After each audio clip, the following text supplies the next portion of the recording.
Welcome to the Lift Journal, a session-by-session record of my progression in foiling from a beginner's perspective, sharing the highs and lows of my experience firsthand.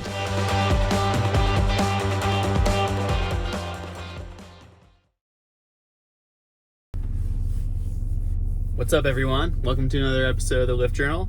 I decided that I'm going to start doing these little talks while I'm waiting for my car to warm up. It's 30 degrees, and I figured it's a little easier that way. Also, I don't have to try to make contact with the camera and drive at the same time, because I realize that's super unsafe, and I would be super pissed off if somebody next to me was doing that in a car next to me. So I'm just gonna try to do this. Anyway, 1225 has been my wing lately. I've been running a just 1 degree shim in the tail. I've been using the 232. The apple tree board that I have does not have any sort of like numbers to use as far as mast, but I've just been kind of like using an area. I am shimming, and a lot of people have been asking me why. So the apple tree board, as I said in the past, has a 0.3 negative degree, which most likely helps with other foil brands, but with Armstrong kind of uses a different degree.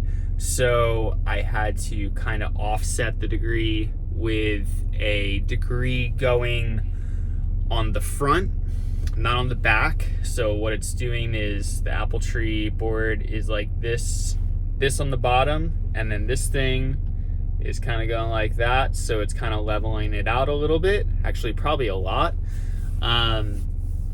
And yeah, I was contemplating getting the new Armstrong Mast, and then I spoke to a couple people and they said it might even make it worse. So I'm gonna stick with the 72 stock or not performance mast, but the one that they always make. And yeah, I've been really psyching on the apple tree board. I've been really psyching on the 1225.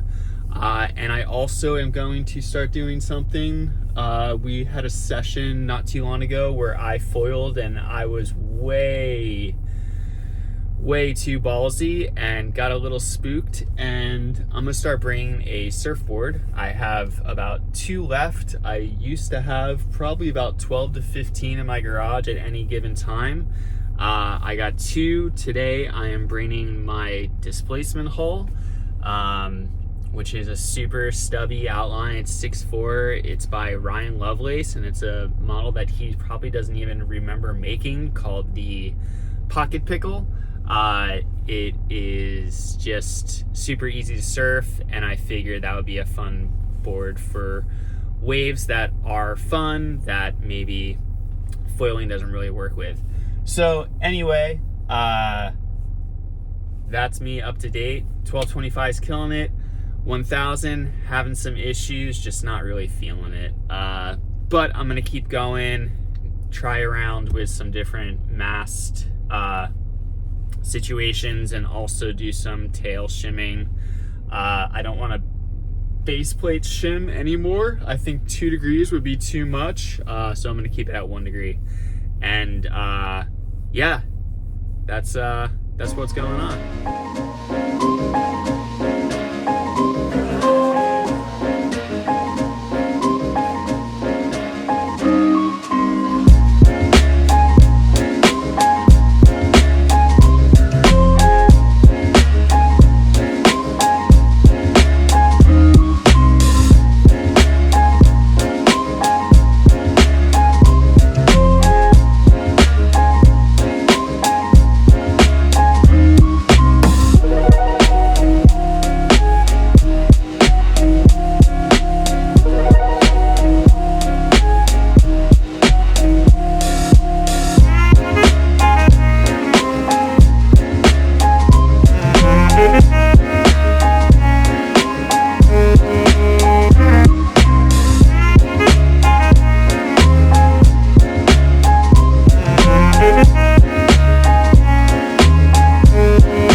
All right, just got out. What a fun sesh.